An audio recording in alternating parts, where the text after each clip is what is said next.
She's, she's used the website, she's used Murthy.com to get her message out. She's done everything that Ravi Garu just talked about. She's giving back to the society. She's a philanthropist. Between her and her husband, they run the Murthy Nayak Foundation that helps women and deprived children, both here and in India. Outside of being an immigration attorney, Sheila Murthy is also now the chair of the Chamber of Commerce in Maryland. She's also Ernst & Young's top entrepreneurs in the state of Maryland. And if I'm not wrong, you're also a judge for the next set of entrepreneurs. So you may find one here. With all that, again, I don't want to take time away from Sheila Murthy's speech, but welcome. Welcome, Sheila Murthy. Thank you so much. That was such a wonderful, kind, generous introduction. For all of those people at the back who are already having a party, the dinner is not going to be served early unless you participate and come in front. And if you come in front, we will actually wrap up really quickly. I'll reward you with the shortest speech you can imagine if you come and join this party. But if you don't, you will be tortured for hours to come. Right? And we Indians can talk when we get to it. We're great at talking. But thank you to each one of you for actually making time on a Friday evening. Gorgeous day, beautiful spring day in Detroit. Thank you to the amazing IT Serve Alliance. Honestly, all of you should really give them a big round of applause. And the reason I say that is, as you had heard before, they are investing their time, their talent, and their treasure, their own time, their own money, their own effort to create this alliance so that we can work together. United we stand. They are really living that symbol. And I love what both Ravi Garu said and what Prakash Khatri said. As Prakash was talking, I was thinking, maybe when we have that lawsuit with where IT Serve Alliance sues the federal government for theft, fraud. I love the word fraud. Wouldn't it be nice if we can turn the word fraud against the government? Because they look at all IT companies as somehow being fraudulent because we're bringing people into America, creating jobs, creating revenue. And you know, when we were talking about Indians being the top country in the top minority community in America and the richest, the most highly educated community, I'm willing to bet that this room has the top 1% of that top group, right? Absolutely. So, as entrepreneurs, as innovators, as business leaders, you are juggling a million things to run a successful business.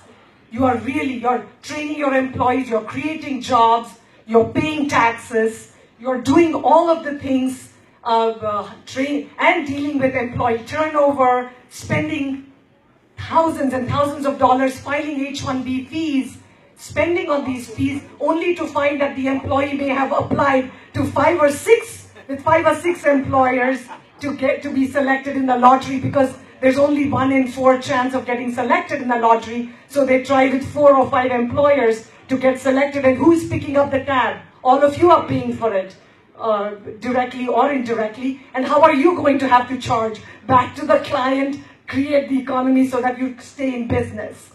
You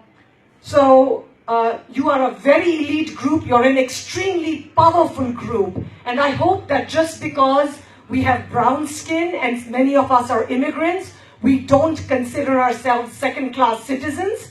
We are not second class. We are not just first class. We are above the first-class citizens. This is the group, right? We are it.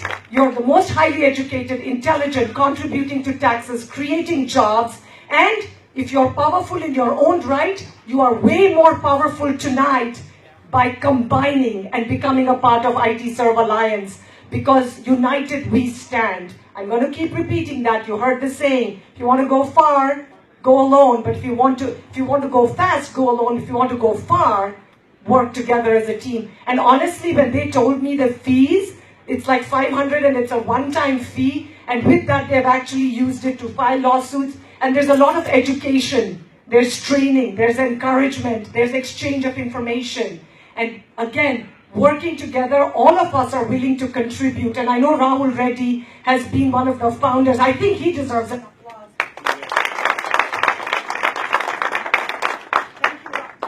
Did I lose it? Thank you, Rahul, because he not only does everything else, he also picked me up and 3 other people from the airport this afternoon. So thank you for that.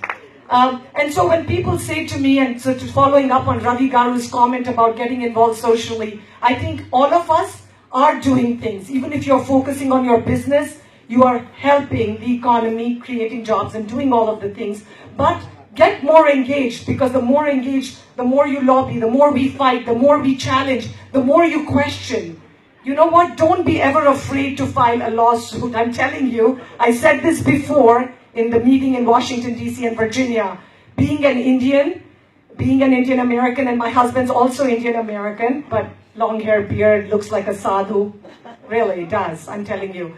But he said, oh, no, Sheila. I know you're the great Sheila Murthy, Murthy.com, which he helped me to create. He said, I don't want you to sue the government because I don't know if you'll be alive the next day after the lawsuit. That's how we think, right, in India? But this is America. It's a great country, it's a great constitution. Remember, this is the country you can crack jokes about the president on late night television, and they actually are excited about that. This is the country where the US Constitution is much bigger than the president of the country, much bigger than any senator or representative, because we are a nation of laws. We have to follow the rule of law. So don't underestimate your power to work together and sue the government. We became the #1 law firm in the country, in Washington, D.C., to sue the federal government for writs of mandamus, with more than 95% or 99.9% of the cases getting approved within 3 months after you file the lawsuit. Thank you.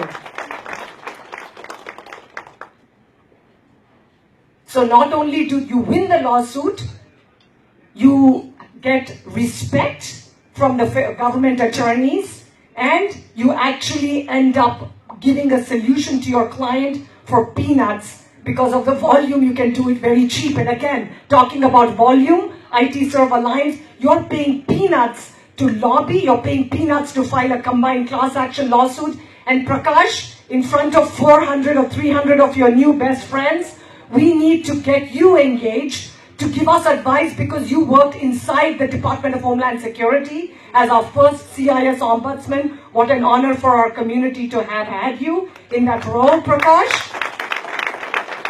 And we need you to help us, because if we're, as I say sometimes, we are a monopoly. The USCIS is a monopoly. I cannot go to some other organization to approve H1s or L1s for my company, right? I cannot get my employee's green card by going to the competition, which charges 1/10 the fee of what USCIS is charging. But if we can, because always we said, but before the H1 petitions used to get approved in 2 months to 3 months before premium processing started. The day premium processing started, we said to the government, can you give us an assurance that the 2 or 3 months will not increase? Then we'll agree to it. They said, yeah, it's not going to change. Guess what? Now, as correctly pointed out by Mr. Jain, Radhe Jain, H1 petitions take 5 to 8 months to get processed unless you pay the legal bribe of premium processing program fees. That's not fair. That's not fair to you as employers. It's not what America stands for, quality and service. And only the federal government can get away with it, because we are at their mercy. But you know what? If we are going to challenge them, if we work together, if we can unite with IT Serve Alliance, we can speak with a voice for peanuts, literally peanuts, $500 for a one-time fee. You will be able to hopefully, and don't just give money and expect your team here to do the work for you. We have to all roll up our sleeves. Even if you can spare an hour a month, 2 hours a month, participate in phone calls. And talking about education and collaboration, I know one of the things that even Satish had asked for me, the first president, Satish had said, Sheila, what can you do? We do have monthly conference calls that we do. They've asked us for webinars. All of us can get involved and provide immigration updates. Rahul, Prakash, all of us, we can do immigration updates. I know Murthy.com, Murthy Law Firm, we already have first Wednesday of each month, 30 to 45 minute free teleconference calls. Please join. It's free, not $1. It's part of IT Serve Alliance. We'll be doing additional webinars for IT Serve Alliance. But the Murthy, thank you. We'll be doing the Murthy, we already have, it is part of giving back to the community. The Murthy Bulletin, the Murthy Chat, the Murthy Forum, all of that is giving back to the community. The more we give, the more we have benefited from it. As I tell people, less than 1% of the 3 million plus people that come to Murthy.com actually hire us, and I'm fine with that. 99% is service back to the community. And the more we have done good to the community, the more the community has come back and helped us so we can continue to do more good and more charity and more philanthropy and more empowerment for everybody. I just want to talk about a couple other things. One is, I know some of you people actually asked, are we going to talk about immigration updates today? And I think Prakash already talked a little bit. I don't want to get into the technical legal details tonight. We are right before dinner, but I will encourage all of you to please only invest 30 to 45 minutes once a month. Join our teleconference, join the IT Serve Alliance quarterly webinars that we're going to put out for your benefit. The new STEM OPT rules, how the students, what are the restrictions, all of that is available for free through our articles and through our teleconference. Thank you. So, we working together, we can change the world, one person at a time, one company at a time, and we will speak loud, we will go far, and you are truly a very, very powerful embodiment of the American dream. Each and every single one of you is so successful and so powerful. Do not give up your power to anybody else. It is yours. Take it, hold on to it, demand your justice, demand your rights, and working together, we can and we will make a difference. Thank you very much. Enjoy your dinner. Oh, questions. Okay, they want me to open for questions, and I know it's because the people at the back refuse to come. That's why we have to open for questions. Okay, just one or two maybe, because I know it's kind of late. So, hello. Yeah, one question I have is, what is the best practice we can bring in IT Serve to encourage the students who are coming and doing MS here? They're having a big struggle, even though they get trained in various technologies. The companies, IT Serve companies, are finding it a lot of difficulty to have them accept the new job opportunities. And there is a big gap here because the clients expect the candidates to be much experienced, but these are well educated and they have gone through the STEM process. And even though they are trained, they are certified through like in the various skills, they are not still up to the expectations of the client. That's what client believes. But what is that we can do? What is the best practice we can bring in? Okay, so I'm not clear, I understand. You're saying in terms of they're highly educated, they're qualified, but they don't have the experience, and you don't want to start paying them the H-1 salary right away, but the law requires you to pay the highest salary. And you're saying that during the STEM OPT period, when you don't have to pay them the prevailing wage, even under the new rules, exactly, you have to pay some salary that's competitive with other students who are being in the trainee status. You don't have to pay them like the H-1B department prevailing wage. But are you hiring them on OPT or hiring them on H-1B status? Well, they are not even applying for the H-1B until after their, 3 years of OPT. Yeah, exactly. Now under the new rules, it's increasing from 17 months to 24 months plus the 12 months. So you have 3 years plus you have the cap. So you now are going to have, starting actually May 10th, next Tuesday, you're going to have almost 3.5 years of F1 optional practical training, the STEM EAD, assuming the company is enrolled in the E-Verify program. And so there is no Department of Labor prevailing wage like with the H-1B workers. It is only, now they're talking about comparable wages that you would give if you were hiring a US worker to do the same kind of work.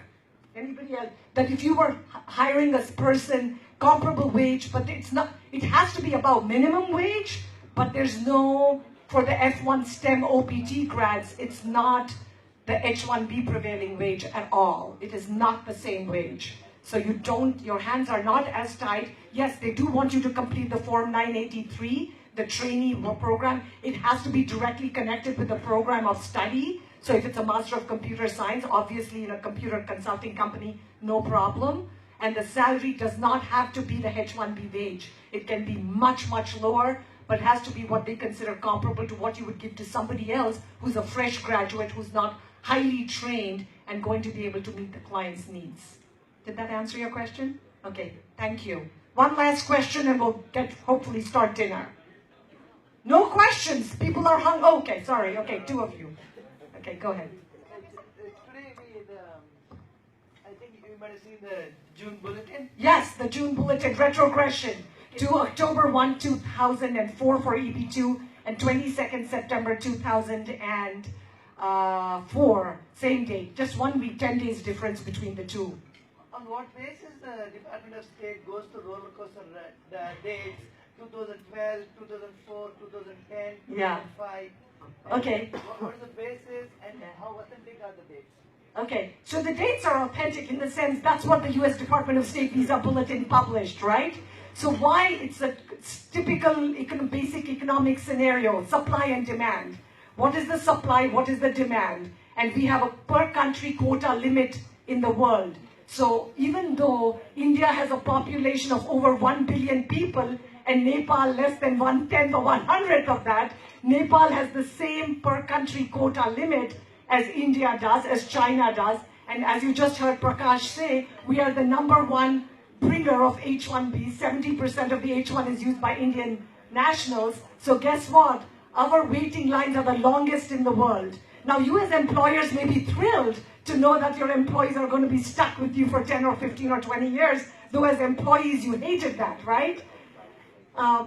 The reason is supply and demand, it's quota, and unless Congress changes or increases that number, we are stuck with it. There was a small hint in the May 2016 visa bulletin where Charles Oppenheim, the person who puts out the numbers, had actually explained that because of the huge increase of demand in EB2 India, because everybody's trying to upgrade their case from EB3 to EB2, well, if thousands of you do it, then the numbers are going to be backlogged again.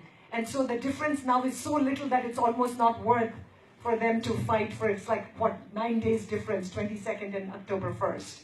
Okay, one last question, we'll wrap up now. Definition of amendment is quite vague. I want to understand which is the case where amendment is not required. If there is a change in location, amendment required. If there is a change in client for whom he or she will work, there is amendment.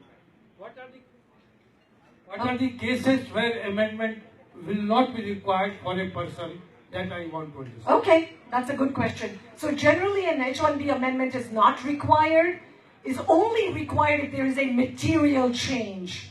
And the case law and USCIS initially had even said, if you remember, that change of location was not a material change, till of course that has been more recently changed, that policy in the matter of Simeo Solutions.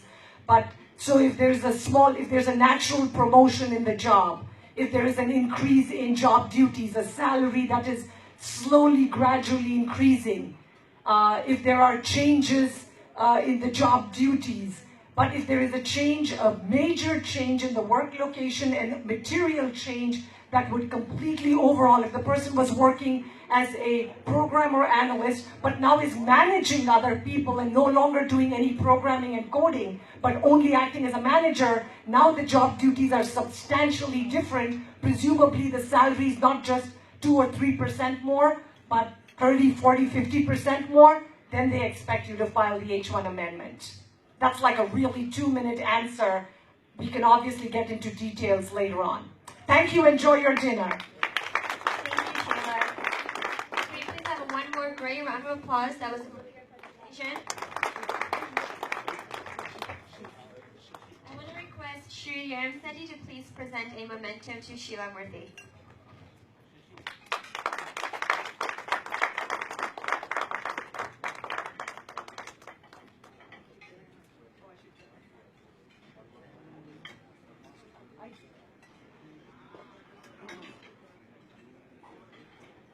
do need to say that I almost feel guilty getting any kind of an award when the true people who deserve the award are the IT Serve Alliance founders and other members who are on the executive committee, because they are really working. They have flown from all over the country just to support the opening of the Detroit chapter. Their love and dedication and commitment to IT Serve Alliance is truly awesome. I feel I'm doing 1,000 the work as an advisor compared to all of you. Really, that's true.